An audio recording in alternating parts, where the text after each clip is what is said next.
Todas las personas son importantes y dejan huella en la gente que los rodea. Sus conocimientos, sus anécdotas, sus vivencias nos enriquecen a todos. Por eso hoy, ahora mismo, los invitamos a conocer la historia de... Pero sí, de esta manera empezamos el segundo bloque conociendo la historia de una compañera actriz que está haciendo un espectáculo hermoso que tengo que volver a ver, que se llama Cuerpo de Baile. Carolina Guevara, ¿andás por ahí? Hola, buenas tardes. Sí, acá andamos. Con esta tarde hermosa de calor te recibimos acá en la Pebirú online por www.radiosonica.com.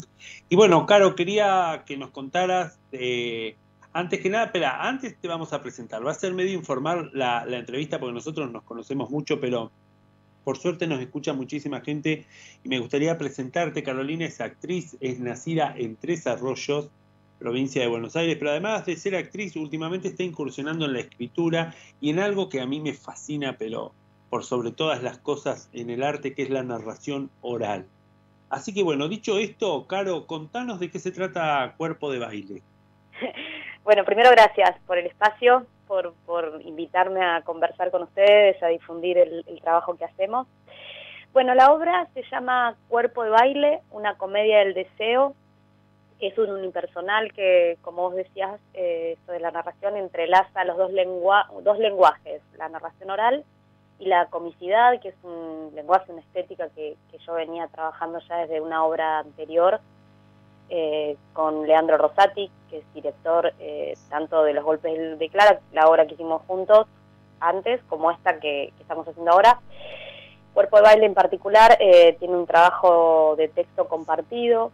Si bien yo me sentaba a escribir, con Leo fuimos armando el laburo, el texto en los ensayos. Hay mucho de oralidad, digamos, de probar ensayo, de improvisar y después de ir y armar el texto. Es una obra que nació hablada y no escrita, digamos. Y es una obra con perspectiva de género, porque también es algo que nos interesaba seguir trabajando, esto de poder conjurar, mirá qué loco, me salió la palabra. Iba a decir conjugar el humor y las cuestiones de género. Es más fácil. No, pero es que en realidad pienso siempre que el humor ayuda a conjurar el dolor, claro, a transformarlo. Es que aparte el humor sigue siendo una gran herramienta para decir grandes verdades de una manera que a veces no son tan chocantes como si nos ponemos serios, pero no dejas de decirlas.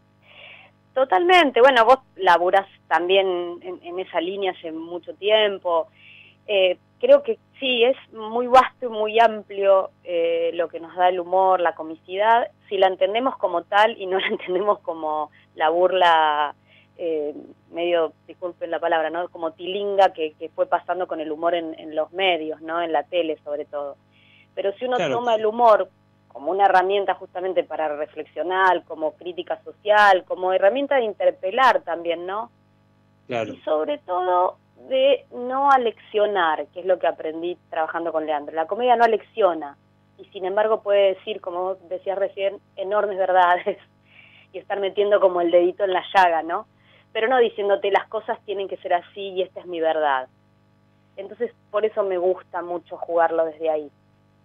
Y porque a veces cuando... Sí, perdón, te escucho con un eco. No. Perdón. No, dale.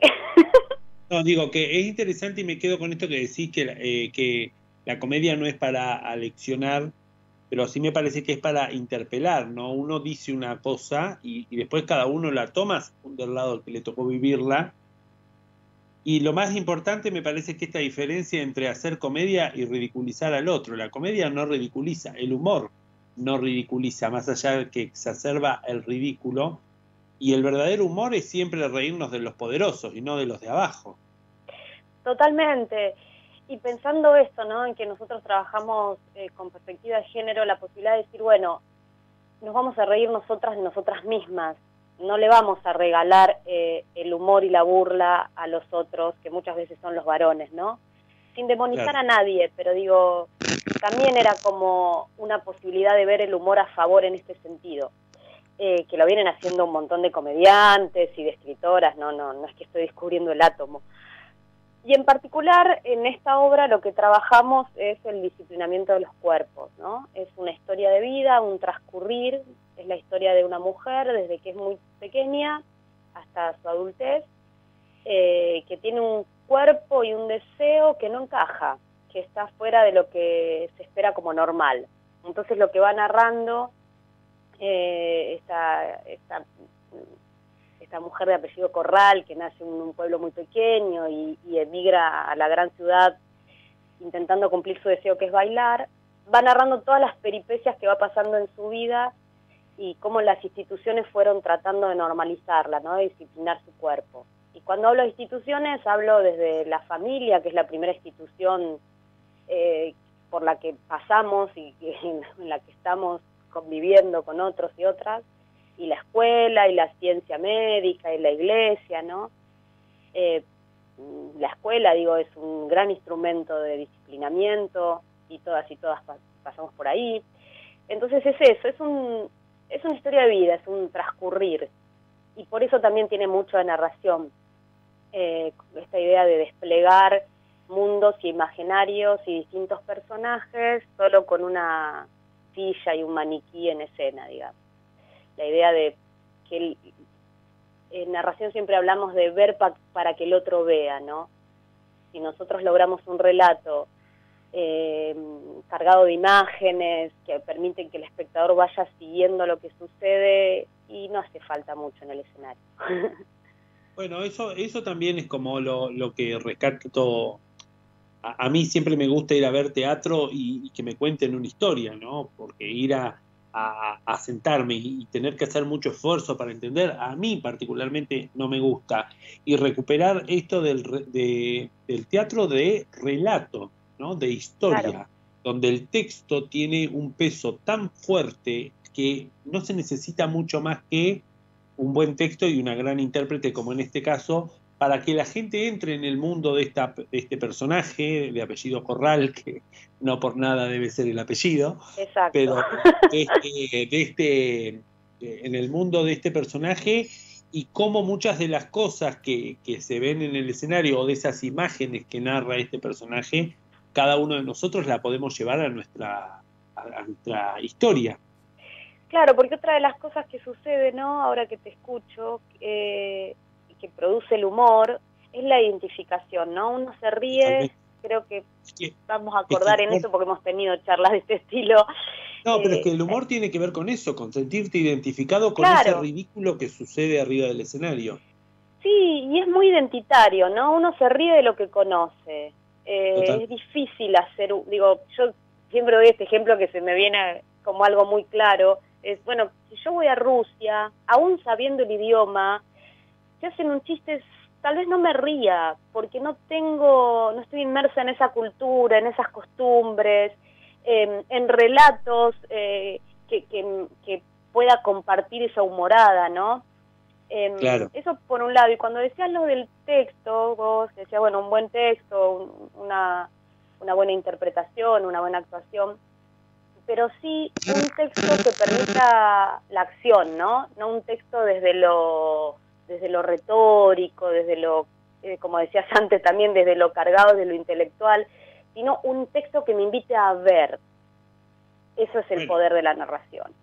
Es que me parece que el texto no tiene que ver con lo difícil que es el texto, sino con lo cercano que le puede ser a cada uno de esos espectadores, sea para lo positivo de qué lindo el espectáculo que haces, o que te interpele de tal forma que uno se vaya hasta medio raro de lo que escuchaste arriba del escenario. Claro, yo creo que el texto teatral, particularmente, bueno, también podríamos hablar de literatura, de poesía, pero digo, los textos que me posibilitan la imagen son aquellos que uno puede ir siguiendo en aquella idea que quiero transmitir o en aquel mensaje, ¿no? No por casualidad en dramaturgia se habla de la imagen generadora. Digo, más allá del tema y de la profundidad, porque por supuesto que apelamos a un teatro de ideas, ¿no? A un teatro que aporte una transformación social, que nos ayude a pensar, y a pensar en ida y vuelta, ¿no? No que nosotros vamos a llevar una idea de iluminados, pero me refiero sí a un texto que nos permita esto, ir viendo lo que la palabra despliega.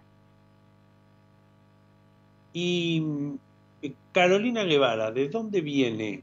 Porque yo tengo acá abierto la página alternativa y no voy a nombrar todos los espectáculos que hiciste, pero son más de 15. Pero antes de Carolina Guevara llegar a Buenos Aires, ¿de dónde viene Carolina? Bueno, vos decías, ¿no? De la ciudad de Tres Arroyos, que es una ciudad al sur de la provincia de Buenos Aires.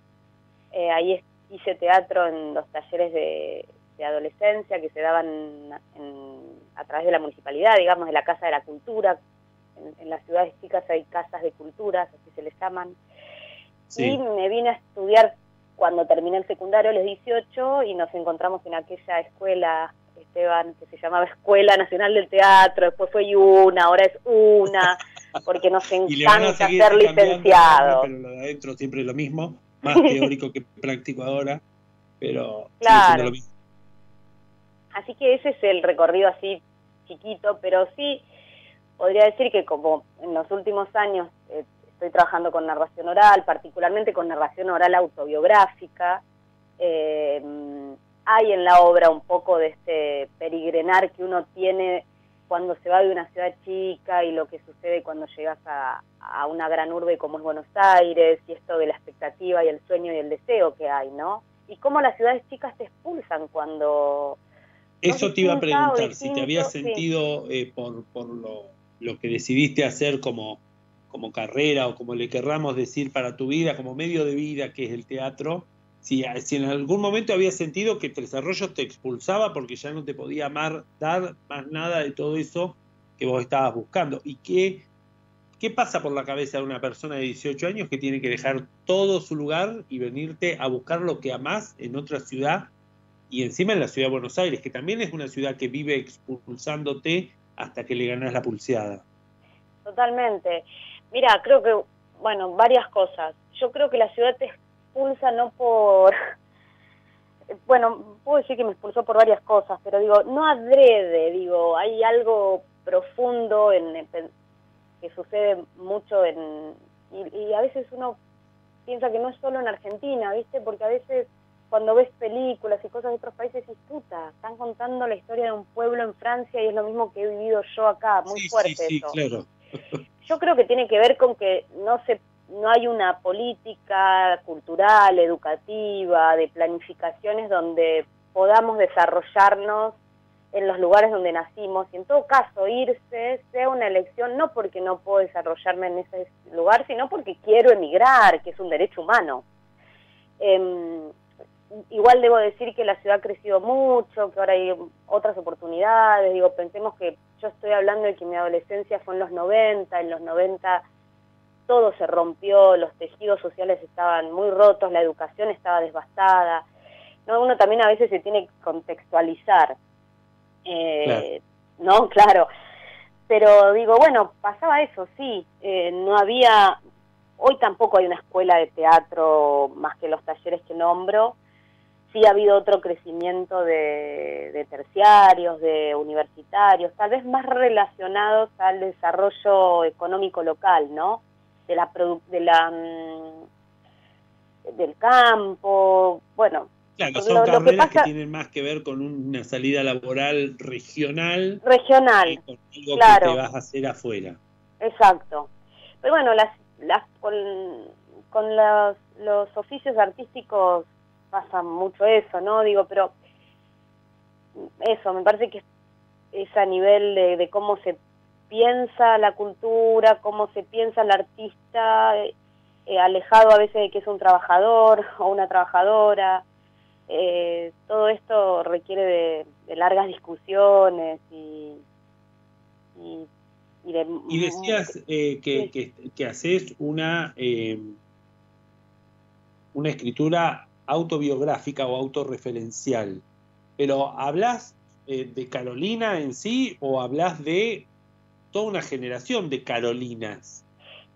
Sí, a ver, yo trabajo narración autobiográfica en los talleres, ¿no? Con quienes concurren a los talleres y hacemos un trabajo desde ahí, pero sobre todo para rescatar la idea de que todos tenemos algo para contar.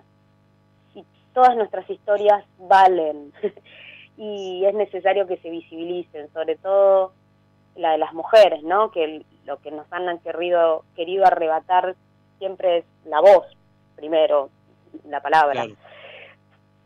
Tanto los golpes de Clara como ahora Cuerpo de Baile, parte de estos, de imágenes que se me venían, como en su momento en los golpes de Clara se me vino la idea de una mujer boxeando y hablar de lo que implicaba la violencia de género, y hacer una suerte de metáfora entre los golpes reales y concretos y los golpes que no se ven pero están.